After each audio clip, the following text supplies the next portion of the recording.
Hello everyone, आज के इस वीडियो में आपको मैं बताने आ रहा हूँ क्लास 12th फिजिक्स का वेरी मोस्ट इंपॉर्टेंट। अगर ये वीडियो आप लास्ट तक देखते हैं 5 नंबर वाले सभी प्रश्न को आज करा दूंगा 100%।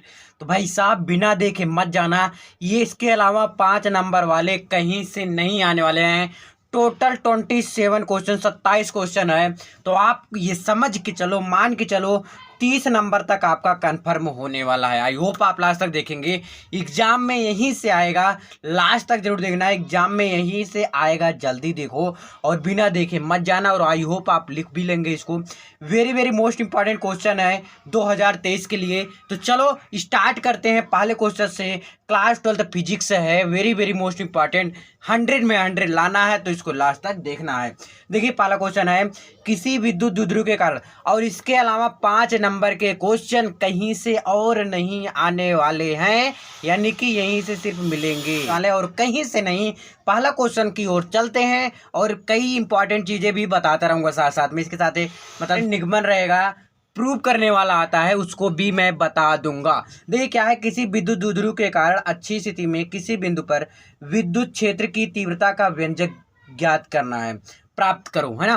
क्या है, किसी कोई विद्युत द्विध्रुव है तो उसके लिए अच्छी स्थिति, देखिए दो आते हैं, तो अच्छी स्थिति या तो निरक्षी स्थिति। तो आपको दोनों तैयार करने हैं। किसके कारण? विद्युत द्विध्रुव के कारण।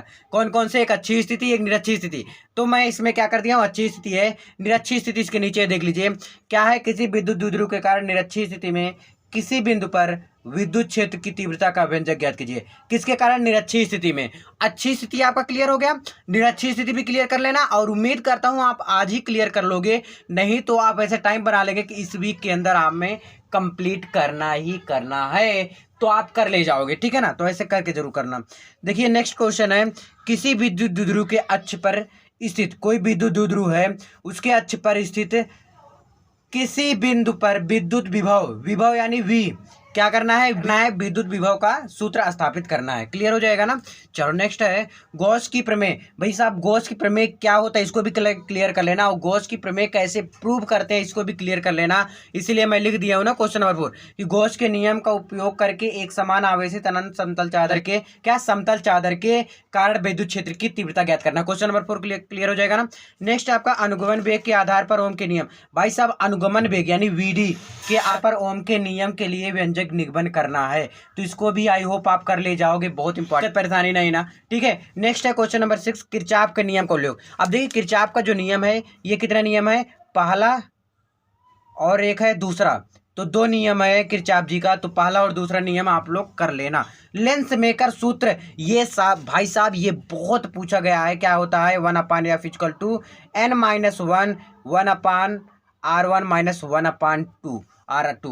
तो भाई लेंस मेकर जो सूत्र होता है बहुत ज़्यादा एग्जाम के दृष्टि से इंपॉर्टेंट है, बहुत सालों से पूछा जा रहा है।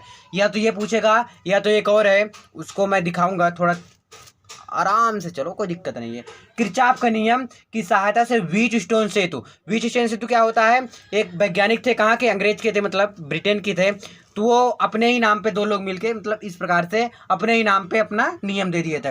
को संतुलित अवस्था में उसकी भुजाओं के प्रतिरोधों का बीच प्रतिरोध यानी आर के बीच क्या करना है, संबंध स्थापित करना है। आई होप आप समझोगे क्वेश्चन को। अगर जो भी क्वेश्चन आपको नहीं आता कमेंट में पूछ सकते हैं। क्वेश्चन नंबर 9 नेक्स्ट पेज में चलो देखते हैं।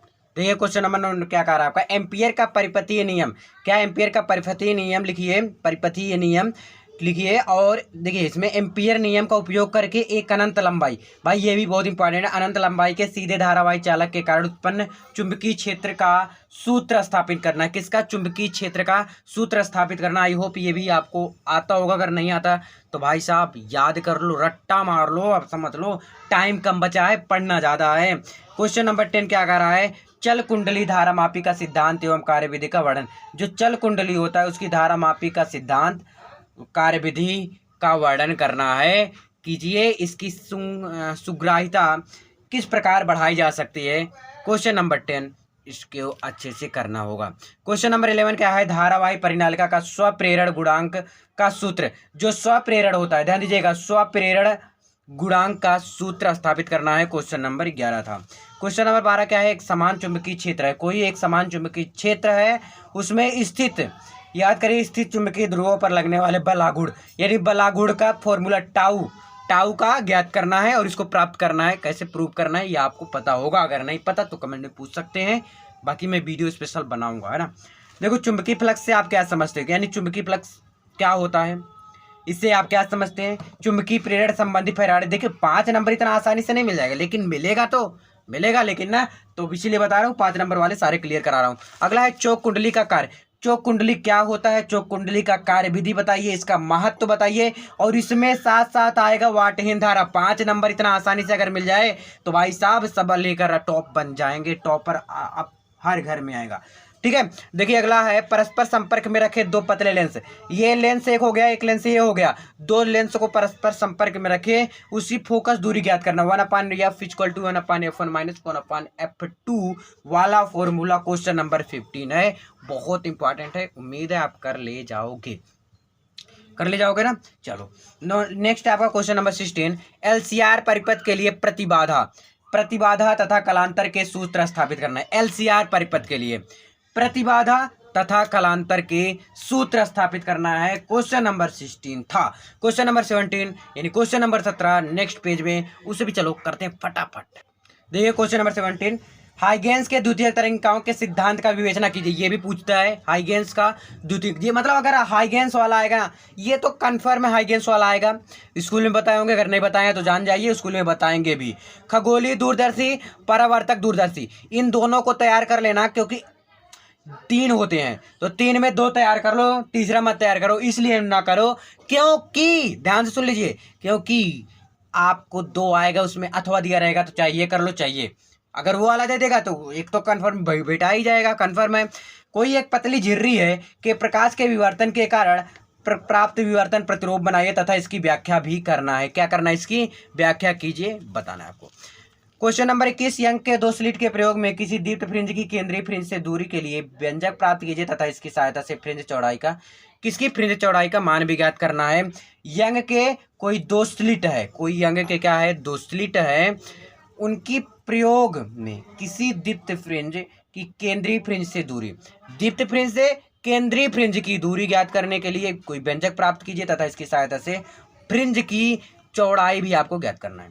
बोर का परमाणु मॉडल क्या होता है, ये भी पूछा गया क्वेश्चन है, पूछ सकते हैं, तो भाई साहब तुरंत इसको आज और अभी क्लियर कर लोगे, आई होप, है ना, कर लेना भैया ना।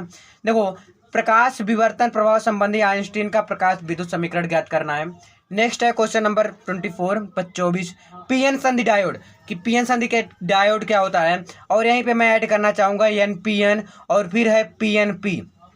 आई थिंक मैं पीछे लिखा हूँ, चलो मैं दिखा देता हूँ, पहले देख लो। पीएन संधि डायोड के अर्ध तरंग क्लिष्टकारी के रूप में कैसे प्राप्त किया जाता है, सरल परिपथ बनाकर इसकी कार्यविधि समझ, यानी कि सरल परिपथ इसको बनाना है पीएन संधि डायोड का, और उसकी कार्यविधि को भी अच्छी तरह से एकदम बेखूबी समझाना है, प्रूव करके दिखाना है। चलो क्वेश्चन नंबर 25 नेक्स्ट पेज में करते हैं। क्वेश्चन नंबर 25 है, जेनर डायोड क्या होता है। जेनर डायोड का उपयोग वोल्टेज रेगुलेटर के रूप में परिपथ आरेख की सहायता से समझाना है, कि जेनर डायोड किसे कहते हैं, इसको उपयोग भी बताना है, वोल्टेज रेगुलेटर की सहायता से परिपथ आरेख भी बनाना है।